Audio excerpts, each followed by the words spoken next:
don't know why New Year's resolutions have such a bad reputation. Why do people hate New Year's resolutions? When did we become a hater of people that are choosing to try to do something new at the beginning of the year? I absolutely love New Year's resolutions. I make them every single year. I can't say that I fulfill them all, but I'm like, at least we can come up with some ideas of what we would like to do better. Because if push comes to shove, if we have 10 things on our list and we accomplish one, then guess what? We accomplished one thing this year that we didn't last year. Welcome back to the Keenya podcast here on the podcast station, as well as here on YouTube. I am so excited that you are here with me. Today, we're talking about New Year's resolutions as we're getting ready to head into 2023. And I just wanted to record a podcast episode talking about this in case you are someone who is thinking about having New Year's resolutions, or you are a hater of New Year's resolutions, or if you're just wondering, what do people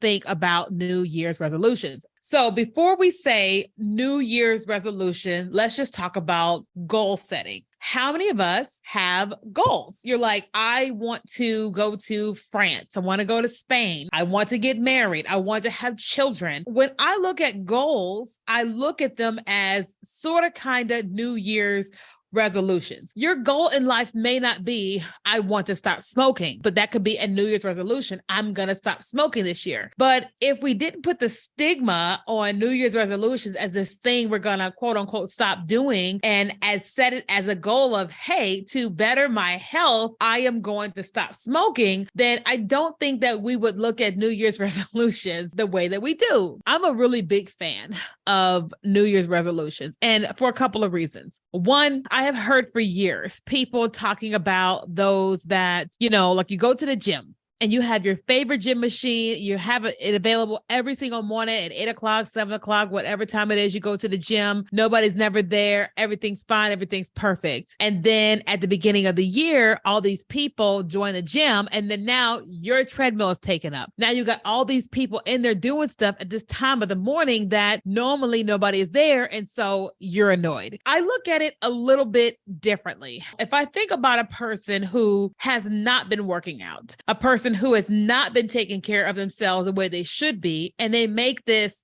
goal that they're going to try this and they're going to start working out and they're going to whatever. As much as it may be an inconvenience for me and my favorite treadmill or whatever, if I look at it from a human standpoint, I am more happy that this person is here taking care of themselves, because I'm like, if he or she works out, then they could lose weight. They could, whatever is causing them to want to be into the gym, tone up or whatever it is. When someone says, I'm going to stop smoking this year, I'm like, I would want to encourage you to stop smoking, because I know what smoking can cause. I know what it has done to a lot of members of my family that are smokers. When I think about, some of my friends that have gone vegan, as much as I'm not on the vegan train today, one of my friends was dealing with postpartum depression for a couple years, and she heard God tell her to go vegan. And she was like, the doctors could not figure out how to help her. And she heard God tell her to go vegan. And she went vegan, and a few months later came completely out of postpartum depression, went back to work, her and her husband making more money than they ever made. They just bought a house,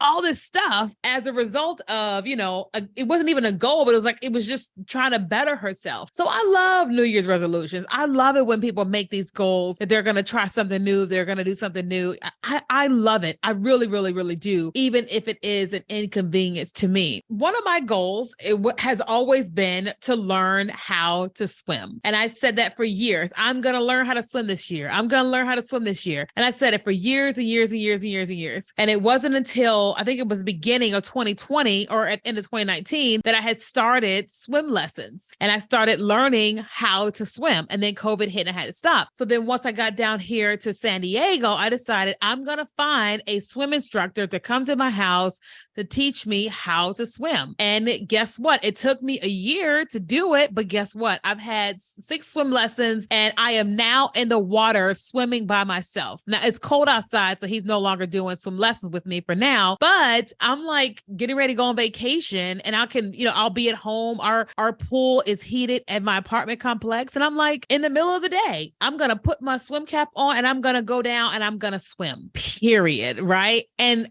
I wouldn't be in that place had I not set this goal or this quote unquote New Year's resolution. You guys don't know this, but last year I went to Mexico for 3 weeks and I did not get in the water not one time. I was too afraid. I know it sounds insane, but I'm just telling you the truth. But I don't feel that anxiety, that fear of getting in the water anymore because I had this goal, I had this resolution. And even though it took me a couple years to do it, now I have officially done it. It has always been a goal of mine to learn how to dress, how to coordinate and put these things together and all that type of stuff. And I was like, I just don't know what I'm doing. And this year I decided, okay, I'm going to just start ordering things off of Amazon, off of Fashion Nova, off of these different sites, and just start trying to put things together. As a result of me trying to put things together, now things are slowly kind of coming together. If you are someone and you are considering setting New Year's resolutions, here's what I would say to you. First of all, I would say do it. Make a list of the things that you want to do